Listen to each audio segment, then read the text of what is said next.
call and we'll eat na, okay? Yummy? Magandang araw! Hello mga moms! For today's video, another recipe na isi-share ko sa inyo na tiyak na hindi nyo pa nagagawa. Kaya dyan lang kayo, stay tuned lang kayo dyan kasi ang video nito ay para po sa inyo. Kaya let's go, let's get started. Nabalatan na nga ang mga saging na saba, hinog po iyan at nasa 11 piraso po ang aking ginamit. And then gumamit lang ako ng blender para mapabilis ang aking trabaho. Kung mayroon po kayong food processor, pwede nyo po gamitin. Kung wala naman po, pwedeng tinidor or potato masher. Make sure lang po na madurog maigi ang ating mga saging na saba para maganda yung texture niya. I-blend na nga natin lahat at ayan na nga yung itsura niya. So, before natin niluto yan, i-prepare muna natin yung ating paglalagyan. Meron tayo ditong baking pan na rectangular pero pwede kahit ano namang size pwede dyan or anong shape. And then, naglagay lang ako ng banana leaves sa ilalim para hindi numikit ang ating recipe. And then, nag-grease lang ako ng butter. If ever na hindi available yung dahon ng saging, pwede naman wala. Basta i-grease nyo lang po ng oil or butter yung inyong paglalagyan. Ayan nga at naisalang ko na at hindi pala nag-play yung aking video. So, ayan naglagay ako ng 1 cup of coconut milk at nilagay ko na ang ating mga saging. And then, isinet ko siya sa mahinang apoy lamang para hindi masunog at hindi mabigla yung ating niluluto. And then, nag-add na ako ng 1/2 cup of brown sugar. Pwede nyong dagdagan or bawasan, depende po yan sa inyong mga panlasa. And then, nag-add na ako ng 1 kurot na asin and then ang ating butter. Tablespoon of butter lang inilagay ko guys kasi gumamit na rin naman tayo ng coconut milk. Pwede nyo po lagyan ng vanilla extract or banana extract. Ako kasi naubusan ako kaya hindi na ako nakapaglagay. And of course, maraming lakas kasi yung braso natin dito ay kailangan kasi hindi natin ito titigilan sa paghahalo. Hanggang sa ma-achieve na natin yung ganito at ilalagay na natin yung 5 tablespoon of cornstarch na tinunaw sa 1/2 cup of water. Yan po yung magsisilbing pang-bind sa ating recipe for today's video. And then, continue lang sa pagmimix hanggang sa ma-achieve na natin yung talagang hinahanap-hanap nating texture at talagang lutong-luto na yung ating mga saging. Kailangan po lutong-luto yung saging natin para talagang mas masarap.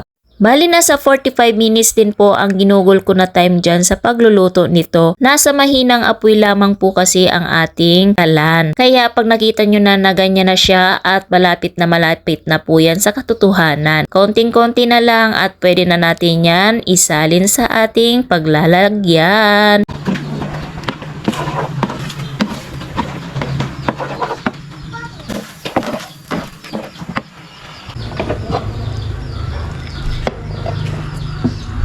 Eto na nga after how many years na paghahalo, ito na luto na ang ating banana fudge.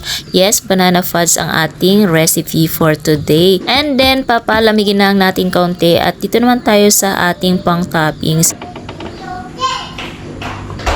But for me, ito, peanut ang ating itatoppings kasi meron naman tayong peanut na available. Ito na lang gamitin natin. Ni-roast ko lang siya and then after that ito at durug-durugin natin kaunti. Pero wag naman yung super durug na durug. Mas maganda yung parang may buo-buo pa rin para may nakakain tayong nuts sa ibabaw nitong ating banana fudge.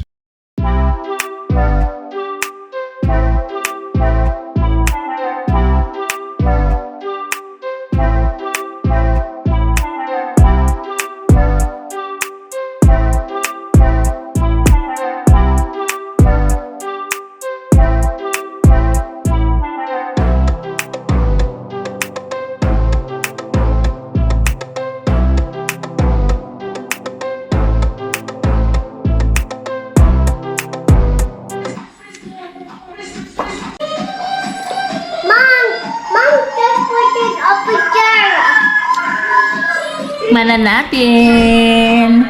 Wait lang. Eat it ball. Will eat it ball? Wow. Dance pa siya, oh.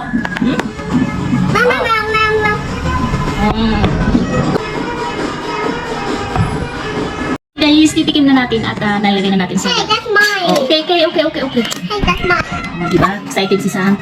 Tikim na natin. That's mine. Yeah. Uy. Wow. Wow. Wow. Must try it, guys. Excited si Sam.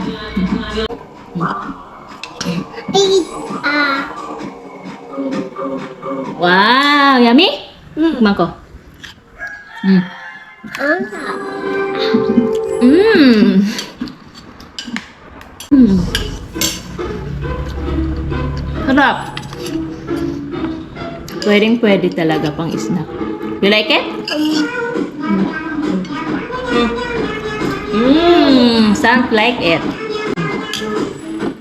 Sarap.